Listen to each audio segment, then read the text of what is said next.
अस्सलाम वालेकुम स्टूडेंट्स। तो स्टार्ट करते हैं। आज का हमारा टॉपिक है factors affecting food and nutrition. ठीक है, तो पहले हम फूड के बारे में थोड़ा सा इंट्रोडक्शन देखेंगे। फूड क्या होता है? फूड जो है, जो भी हम इंजेस्ट करते हैं कोई भी चीज़, उसको हम फूड बोलते हैं, जिससे हमारी बॉडी को एनर्जी मिलती है और बहुत सारी बाकी फंक्शंस परफॉर्म होती हैं। फूड एक बेसिक नेसेसिटी होती है हर एक लिविंग ऑर्गेनिज्म की। ठीक है ना, बेसिक ज़रूरत होती है सारे लिविंग ऑर्गेनिजम्स के लिए। जो है फूड जो है उनके लिए बहुत ज़रूरी होता है। In addition to satisfying social needs, food also satisfies certain emotional needs. है ना, खाना सिर्फ हमारी भूख ही नहीं मिटाता है, लेकिन जो हमारी बाकी जो सोशल नीड्स और इमोशनल नीड्स होती हैं उनको भी पूरा करता है। सोशल नीड्स में हमारे पास जैसे कि फैमिली के साथ खाना खाना, फ्रेंड्स के साथ खाना शेयर करना एक्सेट्रा, ये सारी चीज़ें जो है सोशल नीड्स में आती हैं। और इमोशनल नीड्स की बात करें जैसे कि sense of security, love and acceptance, ये सारी चीज़ें आती हैं। लाइक माँ हमारे लिए खाना बनाती है, उसके हाथ का बना खाना खाने से एक सिक्योरिटी और प्यार का एहसास होता है। ठीक है ना। फूड हैबिट्स जो है वो हमारी लाइफ के अर्ली स्टेजेस में जो है डेवलप होते हैं और हमारी लाइफ का एक इंटीमेट पार्ट बन जाते हैं, हिस्सा बन जाती हैं। ठीक है ना। उसके बाद हम अपना टॉपिक जो है स्टार्ट करते हैं, जो कि है फैक्टर्स जो अफेक्ट करते हैं हमारे फूड को, हमारी फूड से मिलने वाली न्यूट्रिशन को। ठीक है ना। तो उसमें सबसे पहला फैक्टर है, यो मैं ओवरव्यू दे रहा हूँ यहाँ पे, है ना, फ्लो चार्ट दे रहा हूँ ताकि आपको माइंड मैप बन जाए कि हमें कौन कौन से फैक्टर्स पढ़ने हैं। हम पहला फैक्टर पढ़ेंगे सोशियो इकोनॉमिक फैक्टर, देन उसके बाद cultural factors, then traditional factors, then food production, then उसके बाद हम पढ़ेंगे सिस्टम ऑफ डिस्ट्रीब्यूशन, देन पढ़ेंगे लाइफस्टाइल एंड हैबिट्स, जिसमें हमारे पास आएगा exercise and activity, alcohol consumption और स्मोकिंग। अदर फैक्टर्स में हम रिलीजियस फैक्टर्स कवर करेंगे, फिजियोलॉजिकल फैक्टर्स पढ़ेंगे, सुपरस्टिशंस देखेंगे और लास्ट में हम देखेंगे साइकोलॉजिकल स्ट्रेस। ठीक है ना। तो स्टार्ट करते हैं। सबसे पहला फैक्टर जो हमारी हेल्थ को अफेक्ट करता है उसमें आता है सोशियो इकोनॉमिक फैक्टर। इसमें क्या है? Family size and income plays an important role in family nutrition. The cost and quality of food is directly proportional to the family resources. Family का साइज़ और इनकम एक इम्पॉर्टेंट रोल प्ले करता है family की nutrition में। Family की size जितना होगा उतना जो है अगर इनकम कम होगी फैमिली का साइज़ ज़्यादा होगा। डायरेक्टली क्या पता लगता है कि फैमिली की न्यूट्रिशन इफेक्ट होगी, न्यूट्रिशन में बहुत प्रॉब्लम होगी अगर इनकम कम होगी एज़ कम्पेयर टू फैमिली के साइज़ से। ठीक है। The cost and quality of food is directly proportional to the family resource. सीधी सी बात है, फैमिली में जितने रिसोर्सेज ज़्यादा होंगे उतनी जो है फूड की क्वालिटी अच्छी होगी। ठीक है। फॉर एग्जांपल यहाँ पे दो फैमिलीज़ की बात करते हैं। एक फैमिली जो है जिनमें हाई इनकम रिसोर्स होते हैं, जिनकी फैमिली में हाई इनकम है, उनमें क्या होगा? डायरेक्टली हाई क्वालिटी या वैरायटी होगा उनके फूड में, है ना। जो वो खाना खाएंगे, जो वो डाइट लेंगे उसमें हाई क्वालिटी होगी और उसमें वैरायटी भी बहुत सारी होगी। अगर क्या होगा, एक फैमिली में इनकम की हाई इनकम रिसोर्सेज होंगे। दूसरी फैमिली की बात करें इन कंट्रास्ट, तो उसमें क्या होगा? लो इनकम रिसोर्सेज होंगे, तो वो क्या करेंगे? उनमें चीपर वैरायटी ऑफ फूड होगा जो कि उनके हेल्थ को, जो फैमिली मेम्बर्स होंगे उनके हेल्थ को डायरेक्टली अफेक्ट करेगा। ठीक है। ये होता है सोशियो इकोनॉमिक फैक्टर, कैसे न्यूट्रिशन को अफेक्ट करता है। दूसरा होता है कल्चरल फैक्टर्स। दूसरा फैक्टर जो हेल्थ को अफेक्ट करता है, जो हमारी न्यूट्रिशन को अफेक्ट करता है, होता है कौन सा? Cultural factors. कल्चर में भी डिफाइंड, पहले देखते हैं कल्चर होता क्या है। कल्चर में भी defined as the way of living of a group of people. अगर हम लोगों की बात करें, लोग कैसे अपनी लाइफ को गुजार रहे हैं, है ना, लोगों के जीने के तरीके को ही हम क्या बोलते हैं? कल्चर बोलते हैं। ठीक है। There are certain beliefs and customs pertaining to nutritional practices in every culture.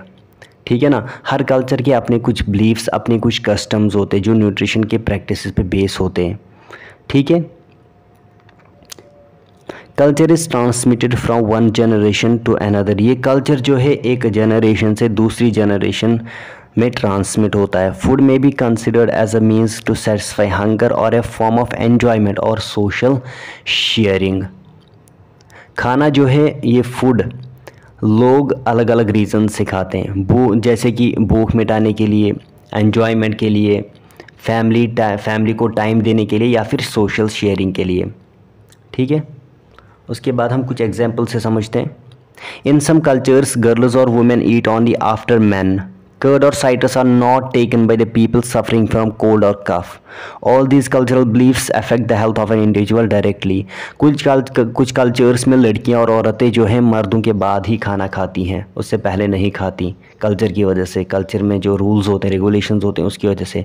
कोई बीमार हो तो उन्हें दही या साइट्रस फ्रूट्स नहीं खिलाए जाते, है ना, ड्यू टू कल्चरल रेस्ट्रिक्शंस। ये बिलीफ्स हेल्थ को डायरेक्टली जो है अफेक्ट करते हैं। कुछ बिलीफ्स इतने डीपली रूटेड होते हैं कि उन्हें चेंज करना बहुत मुश्किल होता है, ठीक है। देन उसके बाद आता है हमारा तीसरा, ट्रेडिशनल फैक्टर्स, ठीक है। ट्रेडिशनल फैक्टर्स, इसको पढ़ते हैं। ट्रेडिशनल फैक्टर्स में अ सोशल और रिलीजियस प्रैक्टिस प्रोहिबिटिंग और restricting a particular practice is known as taboos. Taboo बोलते हैं उसको। ट्रेडिशनल फैक्टर्स वो होती है जो पुरानी सोशल या रिलीजियस कस्टम से रिलेट होती हैं, जिन्हें हम टैबू कहते हैं, है ना, जिन्हें टैबू कहा जाता है। देयर आर सम टैबूज और traditional practices related to cooking and consuming of food. For example, in India it is believed that consumption of papaya और brinjal leads to abortion in pregnant mother. ये taboos और practices जो होते हैं cooking और खाने के प्रैक्टिसेस पे इफ़ेक्ट डालती हैं। फॉर एग्जांपल, इंडिया में लोग मानते हैं कि पपैया के या बैंगन खाने से प्रेग्नेंट मदर्स का अबॉर्शन हो सकता है, और यहाँ पे क्या किया है, खाना जो है उसको हॉट फूड और कोल्ड फूड में क्या किया है, क्लासीफाई किया जाता है। हॉट फूड्स में जैसे कि मीट, फ़िश, एग्स और जैगरी को माना जाता है कि ये बॉडी में हीट प्रोड्यूस करते हैं और बॉयल्स डेवलप करते हैं। कोल्ड फूड्स में जैसे कि दही, दूध, नींबू और बनानास जैसे फूड्स, ये कोल्ड और कफ प्रोड्यूस करते हैं, ठीक है ना। देन चौथा फैक्टर है हमारा प्रोडक्शन ऑफ फूड। इसमें क्या है, the food production is the major factor affecting health and nutritional status. Increased food production will lead to increased food consumption. Scarcity of food is the main factor responsible for malnutrition in India. Food production एक major factor है जो health और nutritional status को affect करता है।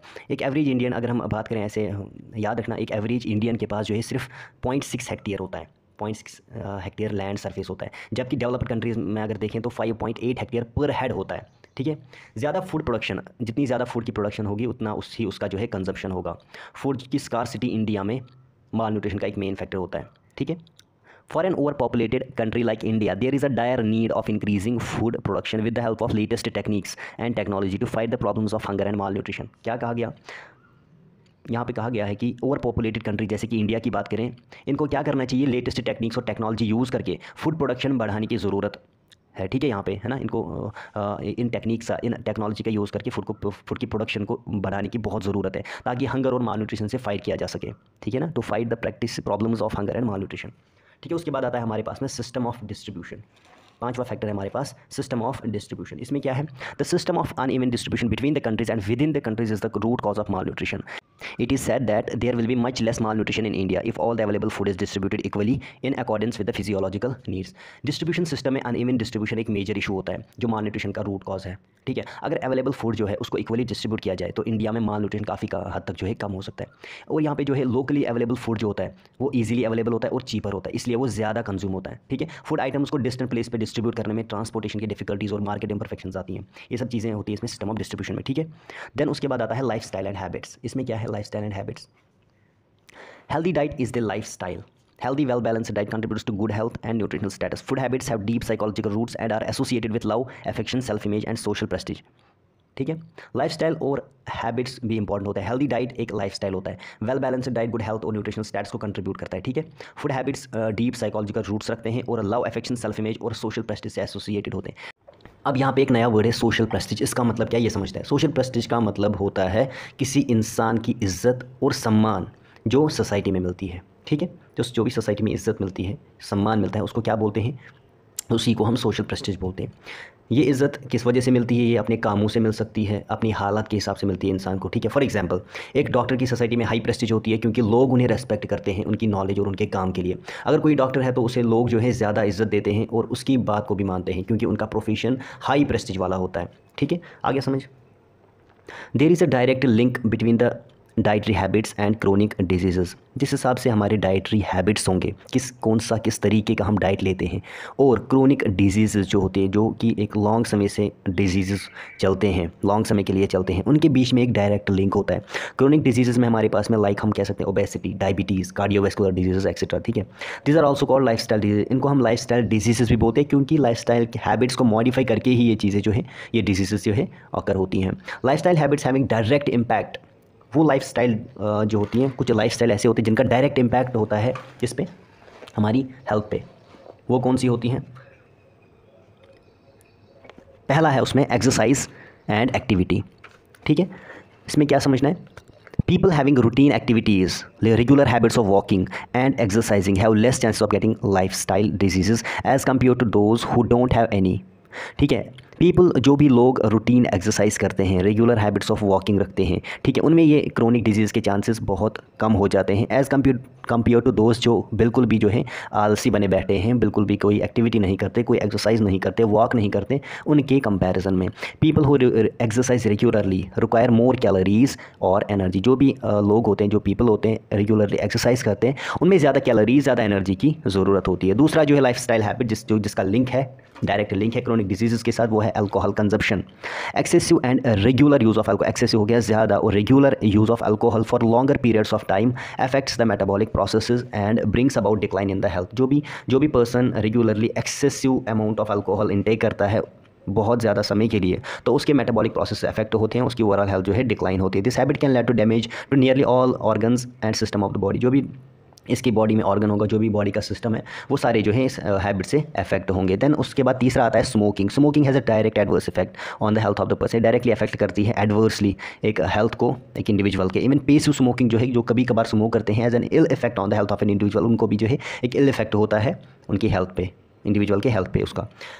अब उसके बाद आता है हमारा अदर फैक्ट। कौन से हैं? उसमें है पहला जो है religious factors. Various religions around the world have influence on the food habits. जो भी वर्ल्ड में रिलीजन्स, डिफरेंट तरीके के डिफरेंट तरह के रिलीजन्स होते हैं, उनका इन्फ्लुएंस होता है फूड हैबिट से। फॉर एग्जांपल मुस्लिम्स को फॉरबिडन किया गया है पोक खाने से, है ना। मुस्लिम जो है पोक नहीं खा सकते, वाइल हिंदू जो है वो बीफ नहीं खा सकते। बट यहाँ पे एक टर्म वेजिटेरियनिज्म जो है उसको एक प्लेस ऑफ ऑनर दिया गया है हिंदू सोसाइटी में। तो उसके बाद आता है दूसरा physiological factor. Certain physiological factors that determine food intake include, कुछ फिजियोलॉजिकल फैक्टर्स होते हैं like age, sex, weight and BMI. ये इनकी वजह से भी जो है हमारी हेल्थ, हमारा न्यूट्रिशन जो है अफेक्ट होता है। ये भी हमारी फूड इनटेक को जो है डिटरमाइन करता है, ये आप खुद भी समझ सकते हो, ठीक है। तीसरा है superstitions. Many people try to avoid certain superstitions हो गया कुछ कहावतें की वजह से जो है हम अपनी न्यूट्रिशन को जो है अफेक्ट करते हैं। जैसे कि papaya is avoided during pregnancy, क्योंकि बिलीव किया गया है कि ड्यूरिंग प्रेगनेंसी अगर एक मदर जो है वो पपैया खाएगी तो उससे क्या होगा, अबॉर्शन हो सकता है, ठीक है। उसके बाद लास्ट हमारा साइकोलॉजिकल स्ट्रेस। साइकोलॉजिकल स्ट्रेस में क्या लिखा है? Stress is the feeling of strain and pressure. Stress में क्या होता है, हमारी ब्रेन पे प्रेशर पड़ता है, स्ट्रेन पड़ता है, ठीक है ना, फोर्स पड़ता है हमारी बॉडी पे। Small amounts of stress is beneficial but excessive amounts of stress can lead to risks of stroke, heart attack, ulcers and mental disorders such as depression. बोलते हैं जो भी अगर कम स्ट्रेस होगा हमारी बॉडी पे, तो अगर हम कम स्ट्रेस लेंगे वो हमें जो है बेनिफिशियल होता है, फ़ायदेमंद होता है हमारे लिए। क्योंकि जब फॉर एग्जाम्पल जब हमारा एग्जाम होता है तब हम जो हमें स्ट्रेस होता है वो अगर हम कम लेंगे स्ट्रेस उस टाइम और अपनी प्रिपरेशन पे ज़्यादा ध्यान देंगे, स्ट्रेस नहीं लेंगे, प्रॉपर जो है रूटीनली हम क्या करेंगे, हम अपनी पढ़ाई को पूरी तरीके से अच्छे से पढ़ेंगे तो हमारे एग्जाम के रिजल्ट अच्छे आएंगे। लेकिन अगर हम स्ट्रेस लेने बैठेंगे तो हमारा एग्जाम भी गया, हमारी सेहत भी गई, ठीक है। और अगर ज़्यादा स्ट्रेस लेंगे तो उससे क्या होगा, उनसे रिस्क बढ़ता है स्ट्रोक होने का, heart attack, ulcers, mental disorders such as depression भी हो सकता है। तो ये था आज का हमारा टॉपिक, एक बहुत important exam point of view से। तो उम्मीद करता हूँ आपको ये टॉपिक जो है अच्छी तरीके से समझ आया होगा। मैंने अपने तरीके से पूरी कोशिश की आपको समझाने की। आपको वीडियो समझ आएगा तो पसंद आएगा तो वीडियो को लाइक शेयर करें और बाकियों के साथ शेयर करें और सब्सक्राइब करें, ठीक है।